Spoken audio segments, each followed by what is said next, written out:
Good afternoon, everyone. Welcome to day 15 in our journey into the first letter that Paul wrote to the church in Corinth. Today I'm going to be looking at chapter 14. I want to start off by reading verse 1. Follow the way of love and eagerly desire gifts of the Spirit, especially prophecy. Paul is reminding us right here in the beginning that the most important gift that we can get from the Spirit of God is that gift of love, the ability to love one another and to love our Heavenly Father as we are asked to do. But then he goes on to say that when you look for a gift from the Spirit, then choose prophecy. And I'm going to explain why Paul makes this clear.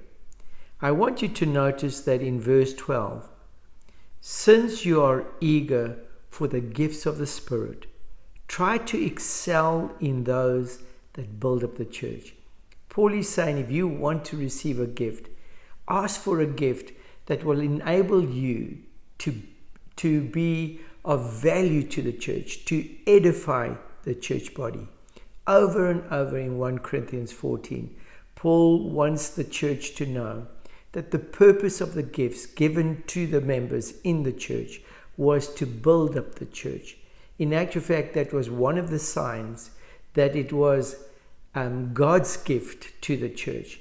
There would be an orderly manner in which everything would be run. But I also want you to notice that 1 Corinthians 14 draws my attention to this, that in the early church there was this problem with regarding the value of the gift of speaking in tongues. And let me explain why. You will recall how that on the day of Pentecost, when God poured out His Spirit on the disciples, they were given the gift of speaking in languages. Now, what I want you to recognize is that Paul immediately makes something very clear about these languages.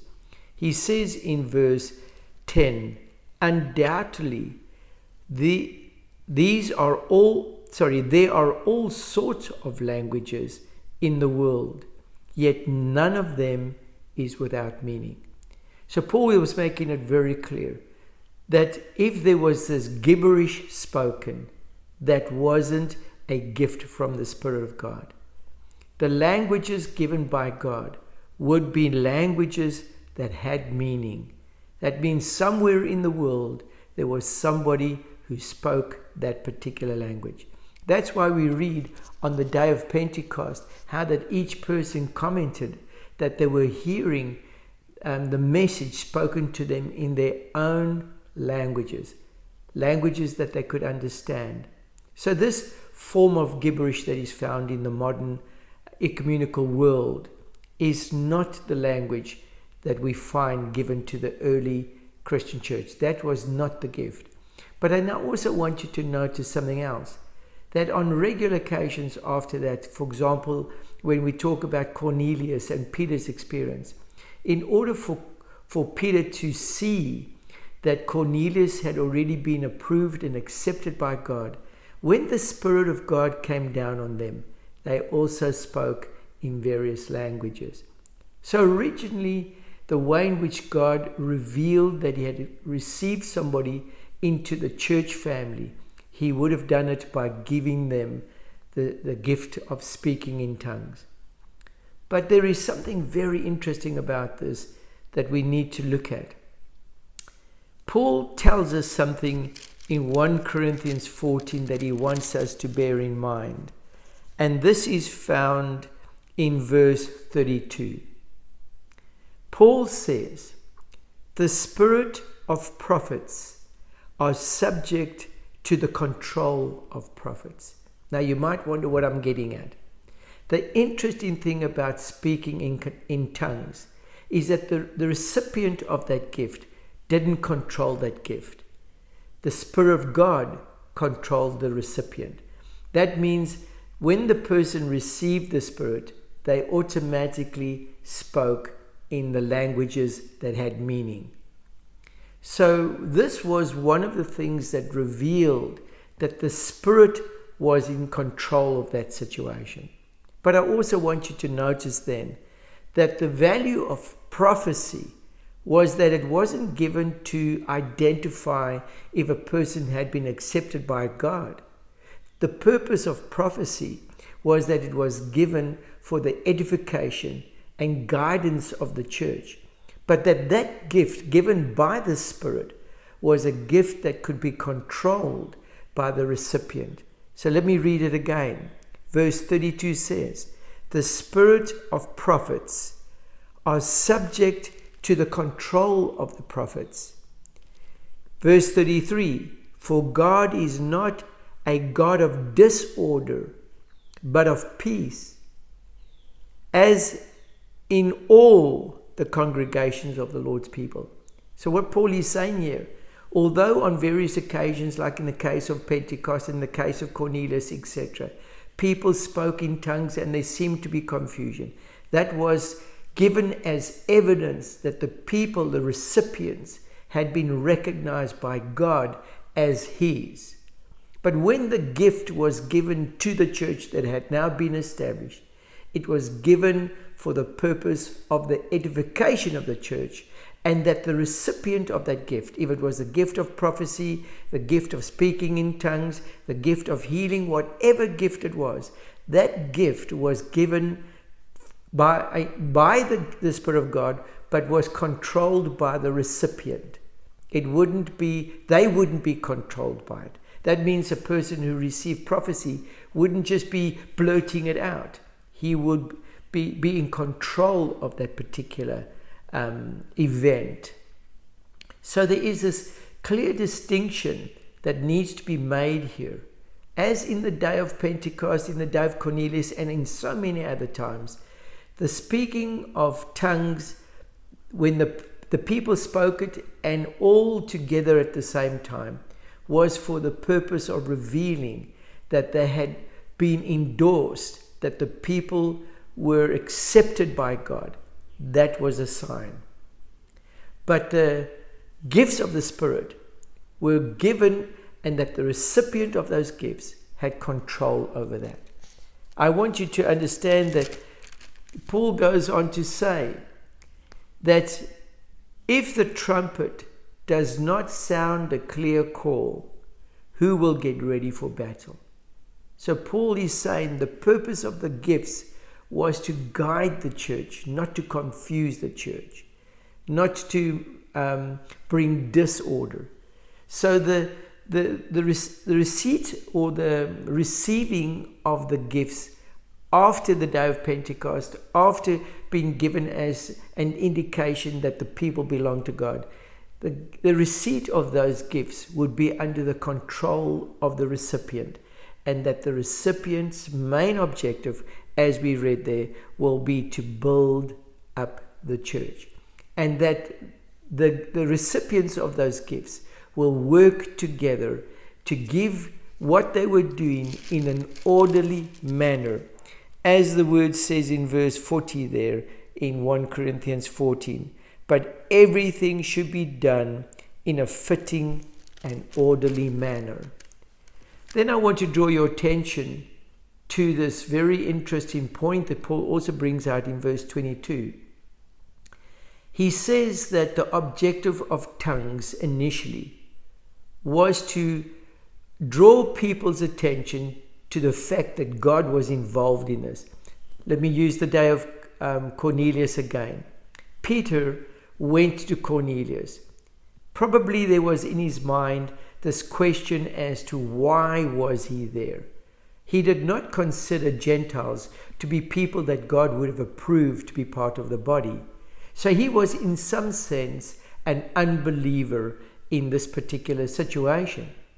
But the moment Cornelius and his family spoke in tongues, the moment the Spirit of God came down on them and they spoke in tongues,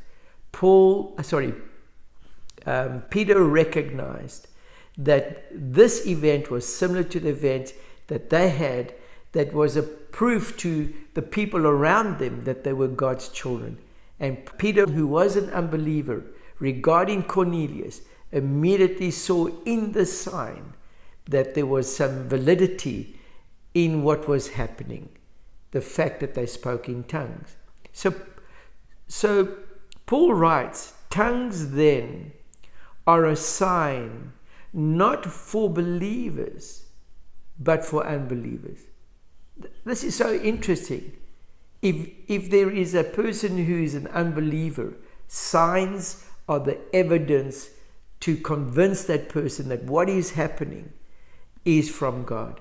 Can I use another example? You will recall how that Peter and John were on their way to Gate Beautiful, the entrance into the temple, and they come across this man and they heal this man.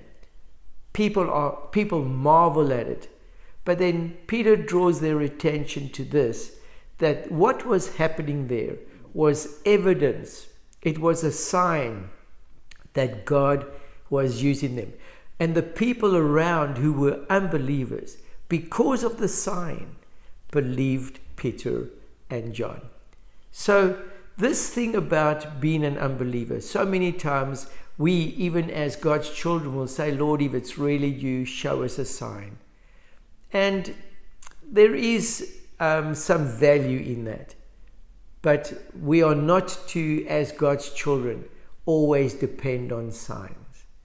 I want you to notice what Paul says in 1 Corinthians 14. What should the believer that's already convinced about the validity of God and of Jesus Christ, what should the believer look at? So I'm going to read verse 22 again. Tongues then are a sign not for believers, but for unbelievers. That is to convince them to become believers.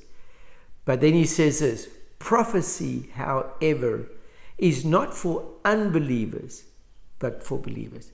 So Paul is saying, if you are now a believer, you don't need the gift of tongues anymore to convince people that you have the truth.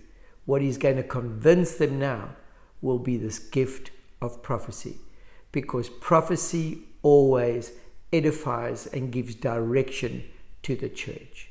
And this is very important.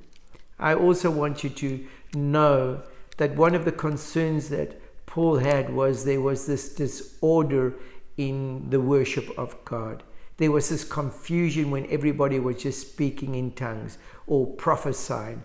And Paul said, and he says this very clearly in verse 26, everything must be done so the church may be built up.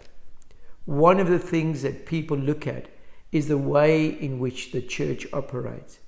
I want you to notice that many times when I look at some of the things that are happening in the ecumenical movement in those churches, it's in a very disorderly manner. Immediately, that is an indication to me that something is wrong. Because Paul reminds us, and I'm closing off with this again, verse 40.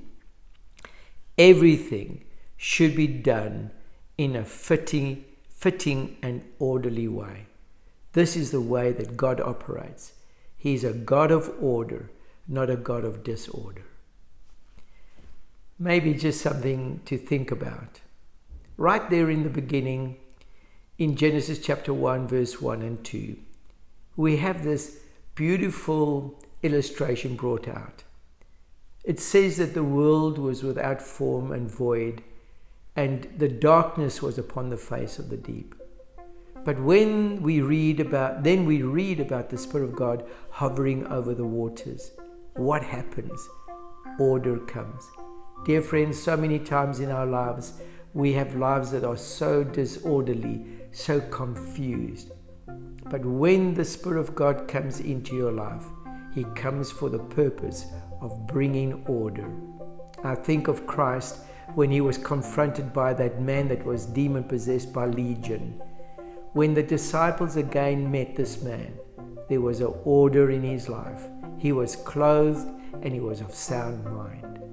So, one of the clear signs to me that a person has the gift of the Spirit in their lives is when their lives will be orderly and, as it said, fitting for God to come and make His dwelling place there.